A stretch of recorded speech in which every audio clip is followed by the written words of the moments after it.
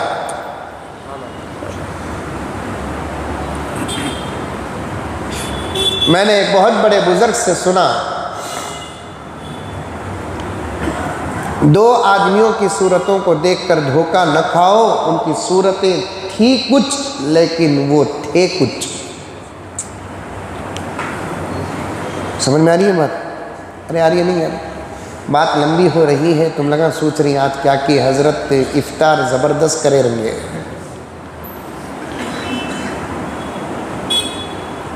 تو بہت بڑے بزرگ جو حیات ہیں، میں نام لینا مناسب نہیں جاتا، ان کی اجازت نہیں ہے، ایک پرسنل گفتگو میں انہوں نے ارشاد فرمایا، بہت بڑے اللہ والے، بڑے اولیاء کی نسبت ان کو حاصل ہے، انہوں نے کہا کہ 2 آدمیوں کی صورت دیکھ کر دھوکہ مت کھاؤ، ان کی صورت کچھ اور، وہ تھے کچھ اور۔ ایک علامہ اقبال، ایک جنرل ضیاء الحق۔ پڑوسی ملک کے ایک پریزیڈنٹ جو گزرے ہیں جنرل ضیاء الحق، یہ صورتوں میں تو ان کے چہروں میں داڑھی نہیں تھی، لوگ ان کی صورت کو دیکھ کر دھوکہ کھا جاتے ہیں، اس کے چہرے میں داڑھی نہیں ہے، یہ اللہ کا ولی کیسے ہو سکتا ہے؟ یقینی بات ہے یہ، لیکن کچھ لوگ مستثنیٰ ہوتے ہیں، لاکھوں میں ایک دو آدمی، ان کے لیے حکم کچھ اور ہوتا ہے۔ وہ کبھی تفصیل میں آپ کے سامنے سناؤں گا۔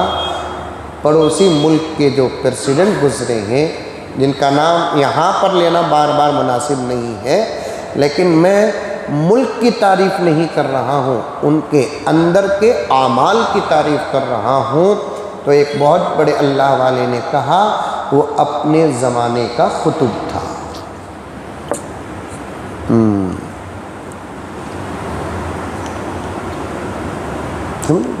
کئی مرتبہ خواب میں اللہ کے نبی کی زیارت نصیب ہوئی ہے، اور اللہ کے نبی کی زیارت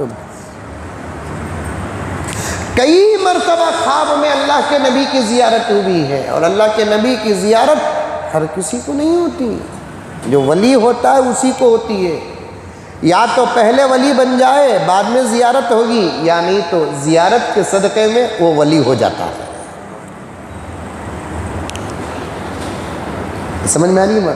ارے آ رہی نہیں آ رہی؟ یا تو وہ اللہ کا ولی ہوگا پہلے ہی سے، مجاہدے کر کے اللہ نے ان کو ولایت عطا کر دیا، اور پیارے آقا صلی اللہ علیہ وسلم کو دیکھنے کی ان کے پاس طاقت ہے، یا نہیں گنہگار رہے گا، لیکن نبی کی زیارت کے صدقے میں اللہ اسے ولی بنا دیتے ہیں۔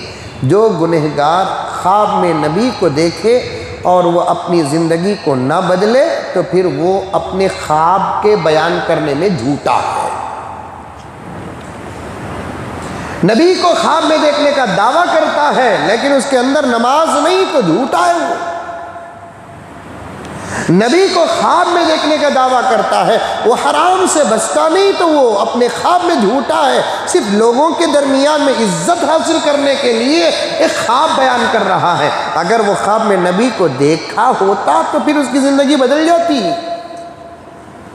کافروں نے خواب میں دیکھا ہے حضور کو، مشرکوں نے خواب میں دیکھا ہے نبی کو، یہود و نصارہ نے خواب میں دیکھا ہے نبی کو۔ جس رات انہوں نے خواب دیکھا، ان کے کفر کی وہ آخری رات تھی، صبح اٹھتے ہی وہ کلمہ پڑھ لیے۔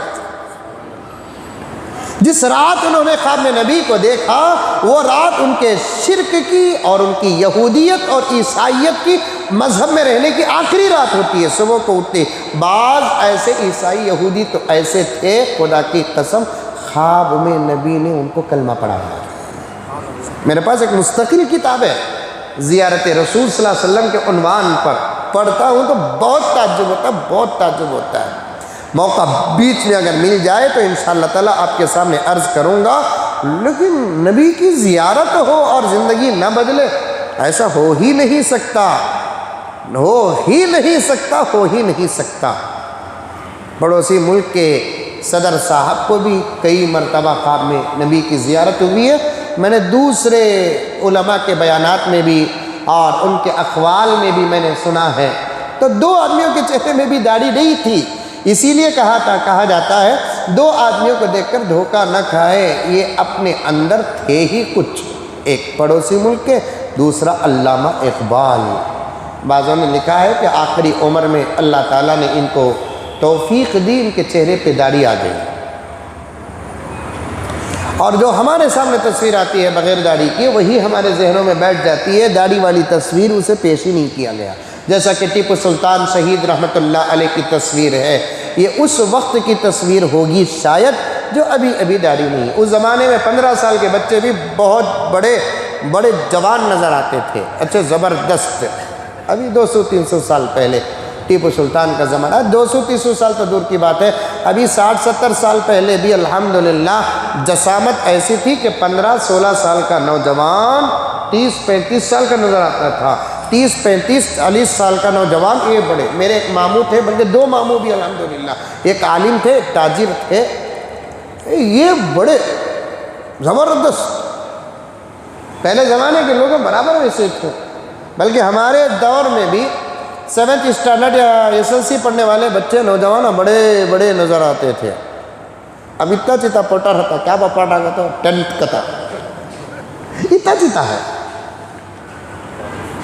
اصل میں انہوں بھی بڑھنا تھا. سوچو ان کو کتابوں کی بیاگ اتنی وزن دے ڈالے کہ وہ اٹھا اٹھا اٹھا کو انہوں بڑھنے کا گھٹ گیا. 15 کلو کی 20 کلو کی بیاگ رہتی گئی. وہ کمثل الحمار یحمل اسفارا کا قصہ ہو گیا. ٹیپو سلطان سعید رحمۃ اللہ علیہ کے چہرے میں بھی داڑھی تھی. 100% داڑھی. سیرت میں لکھا ہے کہ زندگی میں کبھی حضرت ٹیپو سلطان نے چہرے میں وسطرہ تک نہیں لگایا. بار بار منڈا کر بعد میں تقوی نصیب ہوا, ہدایت نصیب ہوئی تو تب تک نہیں لگایا ہی نہیں. جمال داڑھی تھی حضرت کی. علماء دیوبند کون, ایک چھوٹی سی کتاب ہے حضرت مولانا ضیاء الرحمن فاروقی رحمۃ اللہ علیہ, وہ بڑی زبردست کتاب ہے, چھوٹی سی کتاب, پڑھنے میں بڑا مزہ آتا ہے. اس میں لکھے ہیں کہ حضرت سلطان کے چہرے میں داڑھی تھی.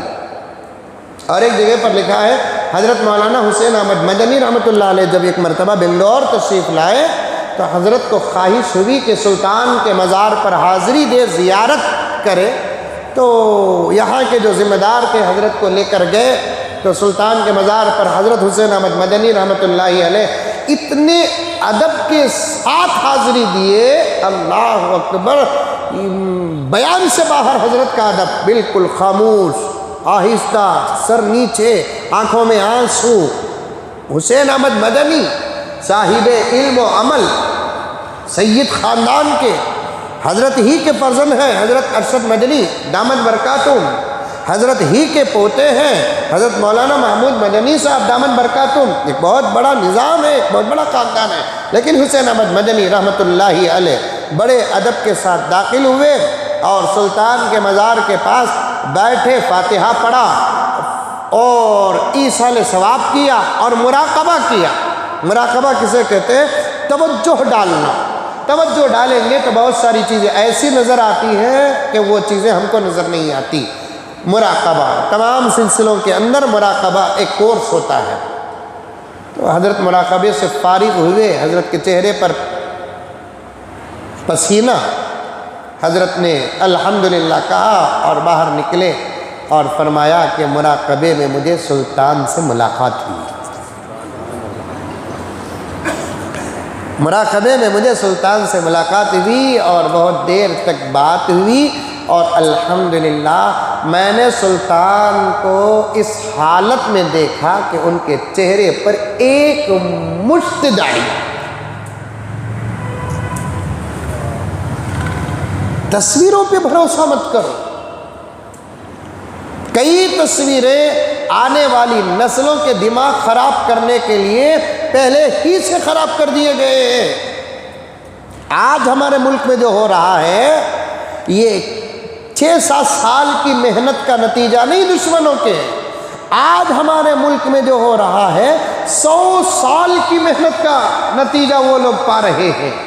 زبردست پلان کے ساتھ نسل در نسل نصاب اور سلیبس دیتے دیتے ملک کو یہاں تک لا کر پہنچائے ہیں.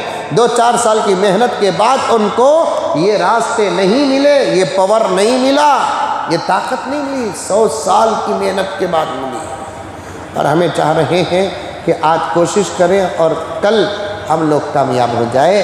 یہ دیوانہ پن تو سر چڑھ کر بول رہا ہے. میرے حال علامہ اقبال کا چہرہ زبردست, حضرت انور شاہ کشمیری سے بڑا گہرا تعلق تھا, مرید تھے انور شاہ کشمیری رحمۃ اللہ علیہ کے حضرت علامہ اقبال. اور علامہ اقبال تو شاعر مشرق تھے, شاعر مشرق.